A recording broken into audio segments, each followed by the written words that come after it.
គួរឲ្យខឹងមែនសូមឲ្យពួកអ្នកដែលមកព្យាបាទយើងคลายទៅជាដុំថ្មទាំងអស់រឿងមនីឥសីមកទឹកកាលពីព្រេងនាយមានមនីឥសីមួយអង្គគង់នៅព្រៃហេមពៀនចេះសិលមុនវិជាការខ្លាំងពូកែជាងឥសីដទៃទៀតនឹងកាន់សច្ចៈទៀងត្រង់ទៅធ្វើឲ្យឥសីនោះคล้ายជាមកទឹកនិយាយយ៉ាងណាគឺបានយ៉ាងនោះរួចហើយនាយនីសូរីវង្សបានមកជួបលោកតាមានរឿងអីមែនទេហេតុអីបានជាហៅចៅមកលឿនដូច្នេះ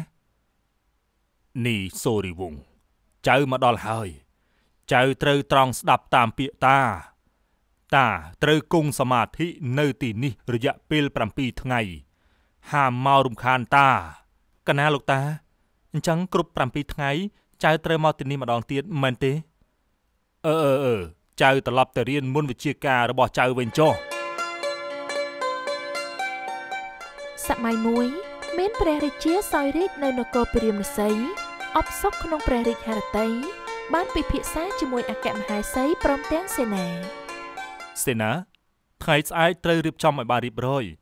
ព្រោះយើងនាំមហេសីព្រមទាំងបុត្រីរបស់យើងទៅពិពាតក្នុងព្រៃកណាថ្លៃវិសេស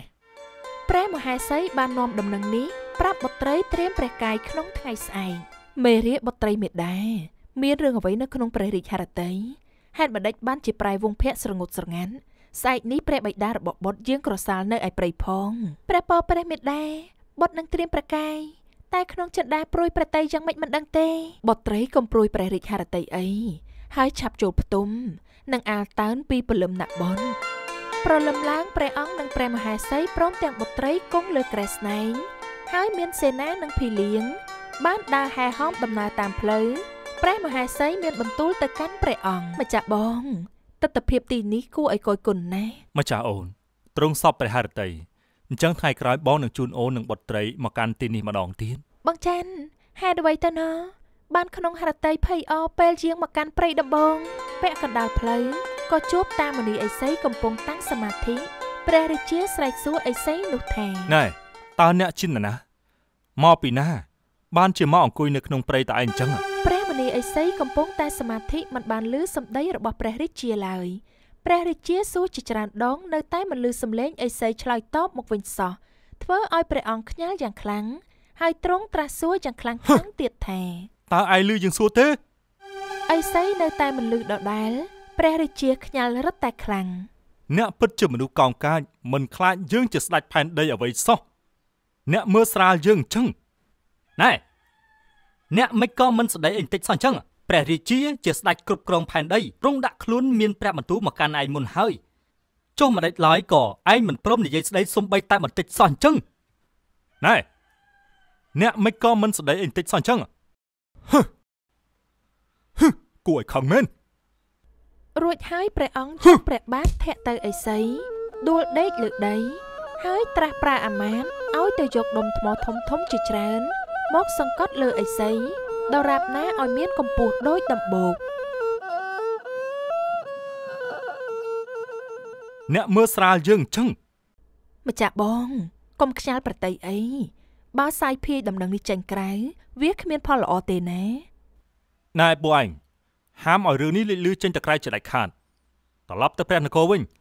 ទទួលព្រះរាជបញ្ជាក្រាបទូលហើយទ្រង់នាំបរិវារអាមាត្យមហេសីព្រមទាំងបុត្រីយាងចេញទៅនគរបងចាន់យើងពិតជាអាណិតគាត់នោះណាព្រះពរព្រះនាងខ្ញុំម្ចាស់ក៏អាណិតគាត់ដែរ7ថ្ងៃឥសីចេញពីកាន់សិលដឹងខ្លួនឡើងរងទុក្ខវេទនាដោយដុំថ្មសង្កត់យ៉ាងក្រៃលែងរួចលោកនិយាយទៅកាន់ដុំថ្មថាសូមឲ្យពួកអ្នកដែលមកព្យាបាទយើងคลายទៅជាដុំថ្មទាំងអស់ថាតែប៉ុណ្ណោះព្រះរាជាព្រមទាំងព្រះមហេសីបុត្រីហើយនិងអាមាត្យទាំងនោះកំពុងគង់នៅក្នុងនគរព្រះរាជាព្រះសានុវង្សទាំងអស់คล้ายខ្លួនជាថ្មពួកនៅក្នុងនគរធ្វើឲ្យច្របូកច្របល់អត់ដឹងរឿងអ្វីសោះប្រជារាស្ត្រទាំងមូលអង្គុយអង្វរបួងសួងទេវតាឲ្យព្រះអង្គនិងរាជសានុវង្សคล้ายជាមនុស្សវិញដូចដើមសូមទេវតាទាំងជួយស្រោចស្រង់ឲ្យជាសាសានុវង្សទាំងអស់នោះคล้ายជាមនុស្សវិញមកតើពួកទូបង្គំខកអ្វីឬក៏ចង់បានអ្វីផ្សេងពួកទូបង្គំសែនព្រេងឲ្យចំណែកឥសីមកទឹក ដឹងថាខ្លួនត្រូវរងដុំថ្មសង្កត់រងរបួសជាទម្ងន់ហើយដឹងថាខ្លួនមិនអាចរស់បន្តទៀតបានក៏ហៅសិស្សសំណប់ចិត្តឈ្មោះនេះសូរីវង្សមកផ្ដាំជាចុងក្រោយលោកតាកើតអីបានជាមានរបួសស្នាមពេញកាយបែបហ្នឹងចាំចៅទៅរកឬឈើមកព្យាបាលឲ្យលោកតាមិនចាំបាច់ទេ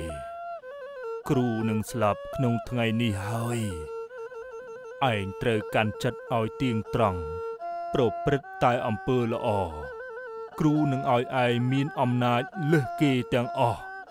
រីឯគូព្រេងរបស់ឯងវិញគឺរាជធីតារបស់ព្រះមហាក្សត្រដែលនៅនគរពារាណសីកណាលោកតាតែឥឡូវនេះពួកទ្រង់คล้ายខ្លួនជាដុំថ្មអស់ទៅហើយដោយអ្នកទាំងអស់នោះបានមកព្យាបាទគ្រូហើយគ្រូក៏មិនអាចដោះបណ្ដាសានោះបានឡើយគឺមានតែឯងនេះហើយដែលអាចជួយគូព្រេងរបស់ឯងបាន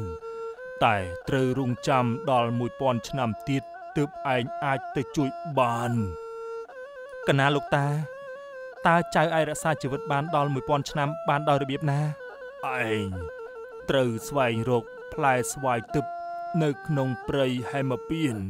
យកមកបរិភោគឲ្យខ្លួនឯងនៅក្មេងដដែលហើយផ្លែស្វាយនោះក្នុងមួយឆ្នាំផ្លែតែមួយផ្លែទេហើយឯងនៅក្មេងបានតែ100ឆ្នាំដែរបើឯងដើររកដើមស្វាយនោះមិនឃើញទេឯងពិតជាមិនអាចជួបមុខគូព្រេងរបស់ឯងអស់មួយជីវិតកណាលោកតាចៅនឹងធ្វើហើយនឹងគោរពតាមសម្ដីរបស់លោកតាទាំងអស់ឥសីក៏ឲ្យថ្នាំទឹកមួយព្រមទាំងលំពេងហើយប្រាប់ទៀតថាដល់គ្រប់1000ឆ្នាំចូលឯងយកថ្នាំនេះលាយនឹងទឹកហើយស្រោចទៅលើថ្មចុះបានคล้ายទៅជាមនុស្សដូចបំណងហើយនេះជាលំពេងប្រើទុកការពារខ្លួននៅពេលចាំបាច់កណាលោកតាផ្ដាំហើយលោកក៏ផ្ដល់អំណាចមកទឹកលោកផ្ទេរទៅសូរីវង្សមានឫទ្ធិអំណាចខ្លាំងពូកែសូម្បីតែព្រះអាទិត្យមិនហ៊ានចាំងកម្ដៅឲ្យត្រូវដែរគឺថានីសូរីវង្សទៅដល់ទីណាស្រទុំត្រជាក់នៅទីនោះក្រោយពីគេបូជាសពឥសីហើយរួចធ្វើដំណើរនាយសូរីវង្សឆ្ពោះទៅនគរពារាណសីហើយនាយលើកដៃបួងសួងបានស្រន់បួងសួងឲ្យខ្លួនប្រកាសទៅដល់នគរពារាណសីបបិទ្ធបើខ្ញុំជាគូក្រងជាមួយនឹងព្រះនាងនៅនគរពារាណសីសូមឲ្យខ្ញុំបានទៅដល់ដោយទេពនិមិត្តផងទៅចុះបន្ទាប់មកនាយក៏ដើរមកដល់នគរពារាណសីតើពិតដែរទេឬក៏គ្រាន់តែជាការសម័យរួចហើយនាយដើរសម្ដៅមកមុខនគរត្រូវបានអ្នកយាមទ្វារហាមឃាត់ហេអ្នកកំឡោះនៅរាជវាំងនេះមានការហាមឃាត់មិនឲ្យចូលផ្ដេសផ្ដាសបានទេរួចហើយនីសូរីវង្សក៏បួងសួងថាបើពិតជាព្រះរាជធីតាជាគូព្រេងរបស់ខ្ញុំមែនសូមឲ្យរូបព្រះនាងដែលខ្លាចជាថ្មនោះសូមឲ្យអណ្ដែតតាមចាត់ដីចេញមកក្រៅមករកខ្ញុំភ្លាមផុតពីពាក្យបួងសួងកាលណាមហាមេឃងងឹតគប់ក្រហមគួរឲ្យញាប់ញ័ររូបថ្មព្រះរាជធីតាព្រះមេដាព្រះបិតាក៏អណ្ដែតមករកនាយសូរីវង្សពេលរូបព្រះរាជធីតាមកចិននាយនេះក៏ស្ទុះទៅអោបបបោះអង្អែលហើយពោលថាគូកំសត់នៅ1000ឆ្នាំទៀតយើងនឹងបានជួបគ្នាឥឡូវបងទៅព្រៃហេមពៀនទៅរកស្វាយទឹកមកហូប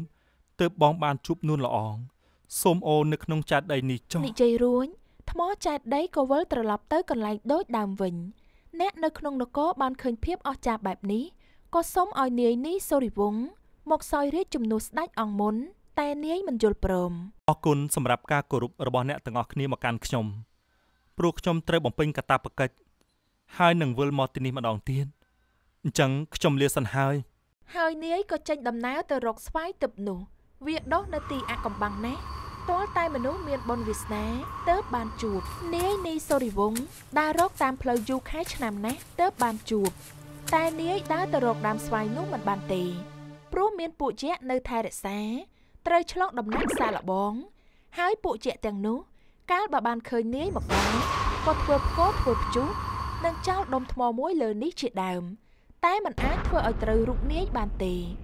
បន្ទាប់ពីសាឡបងរួចហើយនៅតែមិនឈ្នះណែលបងមេនប់នេះមើលទៅមិនធម្មតាទេ Ồ, sao khi đôi pi bộ ai như vậy? Hình chẳng miên ta prao với tí bắn tuân chẳng ấy kia vinh tớ bro. Chả mơ tớ ăn nập. រួចហើយពួកយក្សបានក្រឡាខ្លួនคล้ายជារូបស្រីស្អាតណែសក្ខីឯងចាំធ្វើតែតាមយើងទៅបានហើយណាអាយ៉ាប្រែខ្លួនជាមនុស្សហើយនៅធ្វើមុខឆ្ងយសើកទៀតមកដើរតាមយើងហើយឯងនឹងបានជួបមនុស្សម្នាក់នោះហើយឯងចេះប្រើទឹកមុខផងណាពេលបានជួបនាយនីសូរីវង្សអ្នកទាំងពីរចូលមកចែកចង់តែនាយមិនរវល់ហើយដេញចេញព្រោះនាយកាន់សច្ចៈពិនស្រឡាញ់តែព្រះរាជធីតាមួយអង្គគត់ពួកយក្សតតម្រេះតកំណិនក៏យល់ព្រមប្រគល់ផ្លែស្វាយទឹកនោះមកកាន់នាយហើយនាយសង់ខ្ទមនៅក្បែរដើមស្វាយនោះហើយរងចាំឲ្យគ្រប់100ឆ្នាំបានបរិភោគផ្លែស្វាយទឹកនោះមួយដងរហូតគ្រប់1000ឆ្នាំទើបមកនគរពារាមនសីដើម្បីជួយគូព្រេងរបស់គេឲ្យក្លាយជាមនុស្សវិញតែតាមផ្លូវគួរឲ្យអាណិតនាយណាស់ខ្ញុំចិត្តមកដល់នគរពារាមនសីហើយណែថ្នាំទឹមក្រែងដាក់នៅនឹងស្បែកចង្កេះចុះហេតុអីបានជាមិនឃើញ